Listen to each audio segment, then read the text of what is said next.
Welcome to my channel. This video contains several scary stories. Please watch it to the end. There are time codes at the bottom if you want to switch the story. Also, I am grateful for your support and advice. Thank you. Let's get started. It happened quite recently, about a year or two ago. I was living with my parents in a 2-room apartment.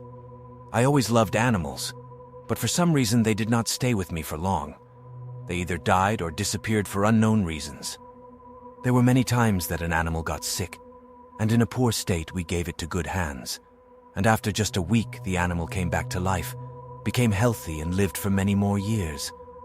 At first, I blamed it all on my own slackness and inability to care.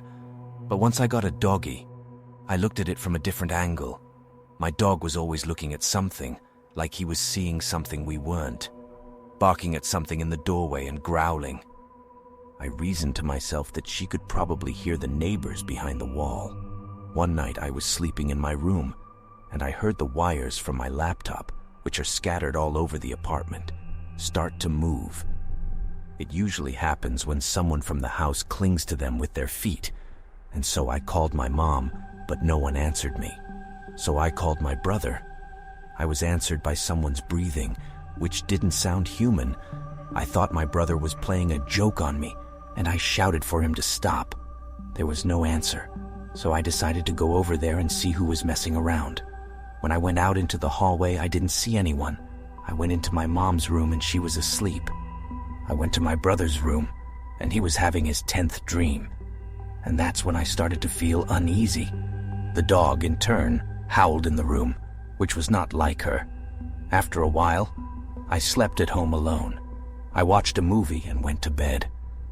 No sooner had I turned off the lights everywhere and snuggled under the covers than someone knocked on the bathroom door 3 times. Probably anyone knows exactly what a knock sounds like on every door in their apartment. I huffed. There was a sepulchral silence. I started to reassure myself that it was just my imagination. But then there were 3 more knocks on the front door. I jumped out of bed, grabbed my phone, called my boyfriend, and started explaining to him what had happened. He told me not to panic and to calm down, reminding me that I had definitely locked the door when he left me that evening. He advised me to go and look through the peephole. I did so, walking down the hall to the front door, turning on the lights as I went. When I got to the door, the lights in the whole apartment went out. I was stunned with shock. I could see through the peephole that the lights were on the bottom floor. I started crying into the phone and begging the guy to come to me. He said he was on his way out, but no sooner had he finished the last sentence than my phone went dead. There was no way it was dead, since it had been on the charger all day. I pulled myself together and went to the pantry to get candles.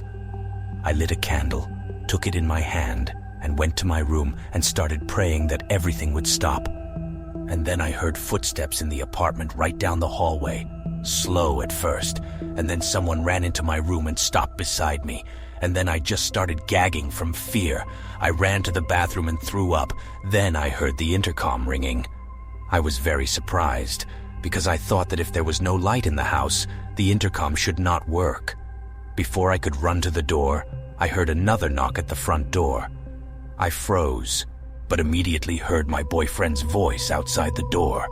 Sighing with relief, I opened the door. At the same moment, the lights in the whole apartment turned on, and I heard the beeping sound of the phone turning on in the room. The guy saw the lights come on all over the apartment too, and looked at my pale, whitewashed face. We sat in the kitchen all night. After this incident, the whole household started to hear someone walking around the apartment all the time. Dishes were breaking, wires were flying through the air on their own. Relations in the family became tense. We were always fighting. Soon we decided to move out of the apartment. We sold it and the new tenants moved in. Just a month later, we received a call from the tenants early in the morning and tearfully asked if we had noticed anything unusual in the apartment. We shudderingly answered in the negative, and they told us that at night they had heard their infant daughter screaming and crying. They ran into the room, and there the child was hanging in the air as if someone invisible was holding her by the throat. When the adults came in, The hand sharply released the grip, and the girl fell to the floor and earned a concussion. What that was, and how these people are now, I don't know. But I'm very glad that we left that apartment in a timely manner. Are you asking why I've been looking so haggard lately, as if caused by prolonged insomnia? Why do I involuntarily flinch every time the kitchen cabinet door, propped up by something inside, opens by itself? And why, in my early 30s, do I notice the gray hairs on my temples? Okay, listen to this creepy story. You'll probably laugh incredulously, as many people I've tried to tell my fear to have done. Not so long ago, I would have loved to join you. A couple of months ago, sitting in the evening in the light-filled kitchen with a glass of cognac in my hand, I embarrassedly and falsely echoed the mocking laughter of my friends. Now, I don't know whether to cry or laugh. Every morning, standing in front of the mirror, I check how many gray hairs have been added during the past nightmare night. I've been afraid to sleep for a while now. Or rather, I'm afraid that I'll wake up in the middle of the night, awakened by the quiet creak of the door and a muffled voice calling my name from the dusty depths of the closet. It all started about 2 years ago. At that time, another major project was nearing completion at our firm. As usual, we didn't meet the deadlines, and we had to return home almost at midnight. Completely exhausted, I only had enough strength to drink a bottle of beer and, without waiting for the end of the evening news, fall asleep. I never complained about sleep, especially during such periods. The alarm clock should have rung at 6 sharp, so that by 7:30 I could finally crawl out of bed and start a new day of hard labor. But I had to wake up much earlier. My eyes remained closed, and for some time I could not understand what had caused the sudden awakening. Suddenly I felt that there was someone in the room. I mean, now it's safe to say that someone was there. At that time it was only a vague sensation, difficult to put into words. Lying facing the wall, on the very edge of the sofa, it seemed to me that someone was standing behind me in the very corner. On the one hand, I could not know if there was someone there, and there could not be anyone there. Yes, there couldn't be. There was no sound coming from the corner, and yet in some unknown way I perceived the presence of some alien being. I can guess what you're about to say. This is what all the psychiatrists who have counseled me on this subject have told me. Many people have this feeling at times. They feel like they are being stared at behind them. If that was the end of it, I'd be happy to agree with you. But that was followed by footsteps. After standing near the closet for a few seconds, as if to make me fully aware of the presence of someone else, it went into the kitchen. The gate wasn't cautious. The unknown someone apparently felt like a master and didn't even try to hide his presence. It was the footsteps of a lonely man who suddenly had to go to the bathroom in the middle of the night. I mean, the sounds were pretty distinct, but I didn't hear them in the sense that people usually do. I felt footsteps. It felt as if the sounds bypassed the organs of hearing and went straight to the brain. Witnesses describing the experience of telepathic communication claimed that the voice of the interlocutor sounded directly in my head. In the same way I perceived the presence of this being. The footsteps seemed to be born in my brain, and at the same time I could clearly visualize the place from which they were coming. In the same way I felt, rather than heard, the flick of a switch in the kitchen. There was no fear at that moment. It came later, when the creature's visits became more persistent and regular. That first time, only a few faint knocks came from the kitchen, as if someone was moving dishes left on the table. Then the light switch flicked again, and the footsteps retraced their steps back to the closet. And then came a sound that would haunt my nightmares for the rest of my life. The quiet creak of the door opening in the stillness of the night. I lay there for a few minutes, waiting for it to continue, but all was silent. Only the alarm clock ticked softly, and somewhere very far away, the alarm was howling. At last, assuring myself that it was all a dream, I calmed down. In the morning, the incident seemed to me trifling and ridiculous. Busy with work, I practically forgot about the incident and only remembered it 2 months later. Then I came home rather late from some party and a small drink. and hastily throwing off my clothes, fell into bed. As you might guess, I woke up again long before dawn, which in my condition was quite surprising. I could hear the muffled murmur of water coming from the faucet through the closed bathroom door. I didn't even pay much attention to it at first. The alcohol was doing its job, pulling me into a dreamy, fragmented sleep. In the morning, most likely, this incident would have been forgotten, just as it had been earlier. God, how naive people can be. Sleep was about to welcome me back into its embrace when suddenly there was a soft splash, as if someone were washing their hands. Holding my breath, I listened. The splash was repeated, and then the murmuring stopped. I could feel it turning on the faucet, though I couldn't hear it, of course. It was a strange feeling. Then the door opened. Hell, I could have sworn on anything that through my tightly clenched eyelids I could make out a dim light. A switch clicked, and in that moment, fear scrambled deep in my heart for the first time. Before, I could still take comfort in the fact that all the sounds were coming from upstairs or downstairs, although our house was old, with thick brick walls. If even some noises penetrated through the powerful ceilings, they were too weak. Of course, my half-asleep mind could have completed the picture, but when the light switch flicked, I realized that everything was happening in my apartment, because I heard another sound. It was very faint. It was at the limit of audibility, but it couldn't be confused with any other sound. The thing is that, in the switch near the bathroom, every time you flick it, a broken spring jingles. This ringing is very quiet, and if you don't know about it, you probably won't hear it. At least not during the day. But now, at night, in absolute silence, when not even a sound came from the street, it sounded quite clearly. I bet I heard the damn spring rattle. From the bathroom door to the bedroom entrance was literally a few steps, and after taking those steps, something froze on the threshold. In describing the first incident, I forgot to mention that the sounds of the footsteps were quite strange, not quite human. The feet slapped the floor as if the walker was wearing flippers, and at the same time not too loud. Just a quiet slap, slap, slap. But I'm pretty sure just a barefoot person doesn't walk like that. So stopping at the entrance to the bedroom, it froze for a while. I imagined it peering at me. Then, after a few languid seconds, the flip-flops proceeded to the closet. The door creaked twice, something inside turned, and finally it went quiet. Thank God I was sober, or I wouldn't have been able to sleep until morning. But, intoxicated, in a few seconds I was already snoring, forgetting about my fear.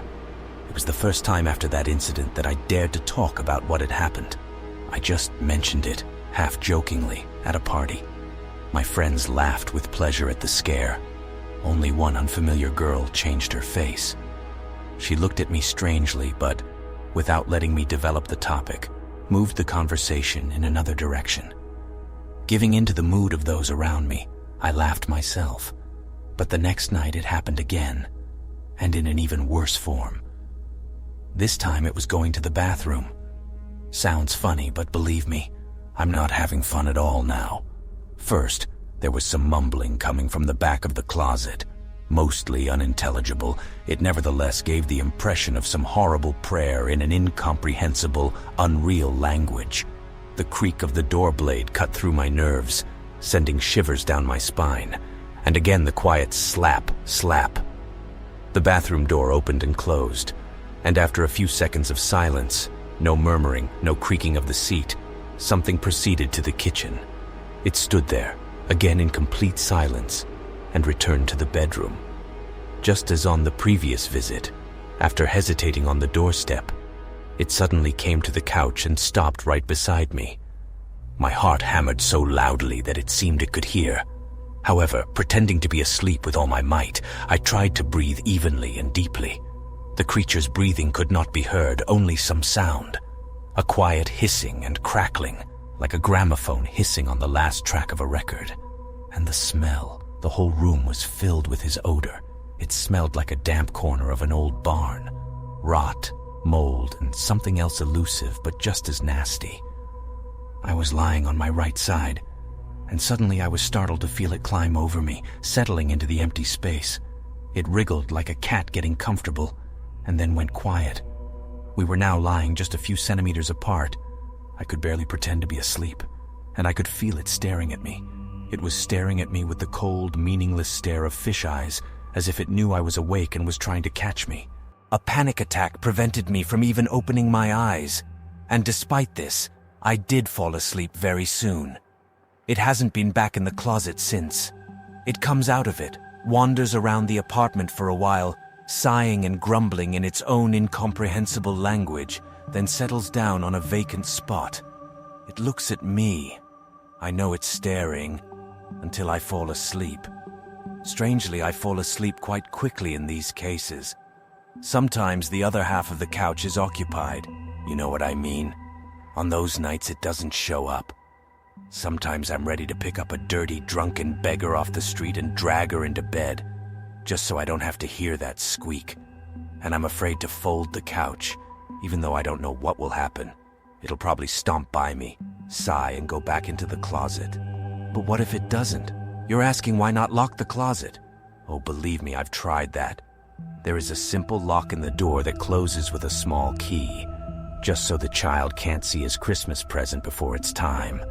I did so one evening. However, it did not add to the peace of mind. I felt like things had only gotten worse. Something inside was saying, "You better open it." But, unfortunately, I didn't listen to the voice of reason and clasped the key in my fist as if it were an amulet and went to sleep. I woke up a few seconds before it tried to come out. Still drowsy, I heard it push the door open. Then again and again. It was followed by a series of blows from the closet. The remnants of sleep slipped from me instantly. I clenched the key in my sweaty palm and waited in horror to see what would happen next. The door banged a few more times, more and more insistently. It was not a drum asking to be opened. The blows were muffled and not so frequent, as if someone was hitting it with his shoulder, trying to break the pathetic barrier. And just when it looked as if the door would fly open with the next push, it suddenly stopped. I thought it had calmed down, but suddenly a terrible scream came from the closet. Half shriek, half moan. It was filled with despair, nightmarish pleading and anger, wild, unending anger. At that moment, I was ready to scream and leap out onto the landing, kicking in the front door. The only thing that held me back was the wild terror that tightly knotted my whole body. I didn't even have the strength to pull back the blanket. I clenched my teeth and squeezed my eyes shut so tightly that my head ached, expecting it to break out of its precarious prison and pounce on me. If any more sound came from the closet, I would wet myself or stutter for life, or maybe both. But it was gone. I didn't get any more sleep that night. I lay there until dawn, clutching the talisman that had almost killed me in my right hand. As soon as it was light enough in the room, I went to the kitchen and poured a full glass of vodka and drank it in one gulp. I sniffed my hand, which smelled of sweat and copper, and on shaky legs I went to the closet. The key turned in the keyhole with the click of a cocked trigger. Amazed at my courage, or rather madness, I opened the door. There was naturally nothing inside. That is, nothing scary or strange. A couple of suits on a rack, an old leather jacket, a few small boxes of miscellaneous junk, and a burned-out iron.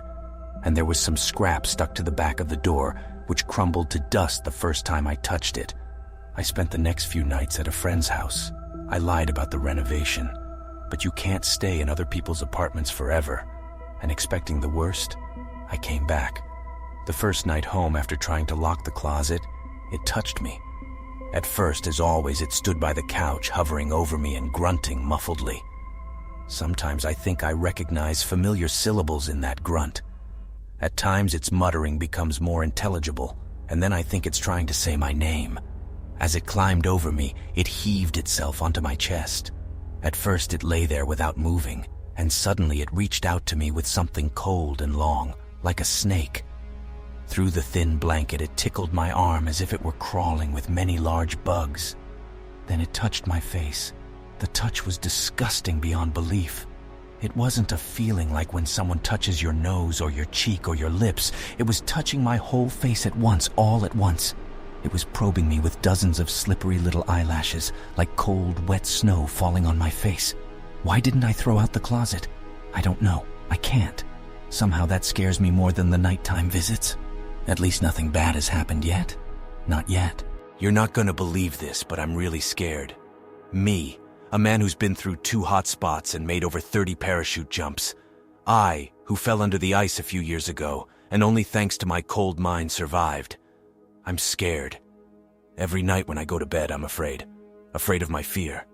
I'm afraid that this time, when I wake up in the middle of the night, I won't be able to bear the feeling of deep terror and open my eyes. Coming home from work one day, I saw my cat Lilo hissing through a closed window. That's weird, I thought, and started petting him. He flinched away from my hand and darted out of the room. It was very stuffy at home, so I decided to air the apartment. But as soon as I touched the window frame, Lilo rushed over and grabbed my sleeve with his teeth and started pulling me away from the window. I suddenly remembered that, according to the belief, animals can see things that humans can't. A slight shiver came over me, and I decided to call my boyfriend. As soon as I thought about it, my cell phone rang. Lilo immediately started hissing at it. I put the phone to my ear. Hello? There was no answer. Hello? I repeated, and somewhere far away on the other end, I heard Jacob, my boyfriend's voice. Mary, open the window, I'm here. I dropped the call and thought.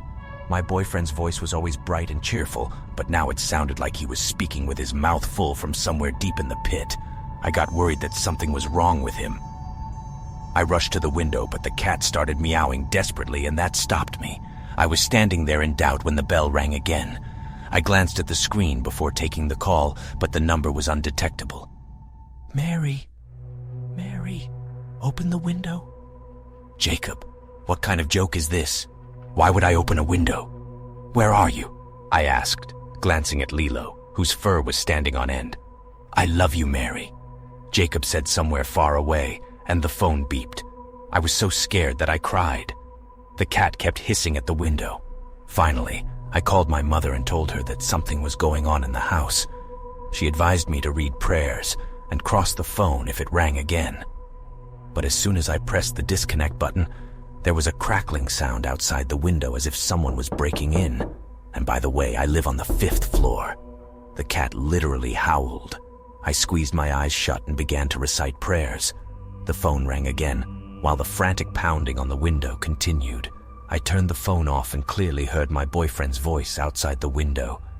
Mary, open up. The voice was monotone and drawn out. I couldn't stand it. With a scream, I flew out of the apartment. The cat followed me and started knocking at the neighboring old lady, despite the late hour. She let us in.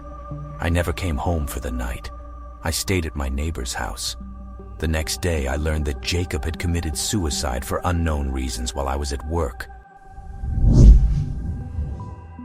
In the year 2000, a creepy story happened to me and my family. I was 10 years old at the time. My parents bought a 4-room apartment number 103 on the 9th floor. We lived at my grandmother's house before that, and we always wanted our own place. And so, when my parents saw an advertisement about the sale of this apartment, they immediately caught fire with the idea. The apartment was just huge. We were all so happy that it was sold to us that we did not even pay attention to the suspiciously low price, which in comparison with other apartments in the building was almost twice less. I have a private room in this apartment, which I was insanely happy about. My parents were also quite happy with the purchase. But the tenants of the house were not all right. There were always complaints about us. They said that someone was rattling on the floor in our apartment, then screams from our apartment all night long, and such that the blood ran cold. The police even came to our apartment a couple of times, but we ourselves living in this apartment did not hear anything like that. About a month passed. At that time, my mother and father often quarreled. He would come home and shout without reason. As they told me later, they both had a constant nervous exhaustion. My mother because of my father's antics, and he for no apparent reason. As summer came, we noticed that no matter how much we opened the windows, trying to let more light into the apartment, it was still gloomy and damp, even though the sun was shining directly into our window. Mom tried cleaning the windows several times, but nothing changed. One day when my father was supposed to come at night, a thunderstorm started. I was watching television. My mom sat down next to me in the back and put her arms around me. That's how we fell asleep. Later, through my sleep, I heard the front door open. Dad, I thought sleepily. Taking off his shoes, he walked into the living room and lay down with his arm around us. I calmed down and started to fall asleep. But Mom, on the contrary, for some reason shuddered. At that very moment, there was the sound of the door opening again. "It's me," came my father's voice from the hallway. I was seized with immense terror. I could not even move. A light came on in the hallway and my father appeared in the doorway. "Where's Mom?" he asked. I looked around. Neither my father nor my mother, who had their arms around me, were there. I just started shaking, tears coming to my eyes. My father came into the living room, turned on the light, and sat down next to me. I swore to him that my mother had been next to me just a minute ago. And then my mother came out of the next room just then, who, as it turned out, had fallen asleep there. Soon we moved out of there. Nobody ever bought the apartment. We even put the price lower than what we paid, but in vain. As it turned out recently, that house was to be demolished, and we received compensation for the apartment we left 10 years ago. They say they found some human remains in the rubble of the demolished building, after the house had been inspected and checked several times after the evacuation.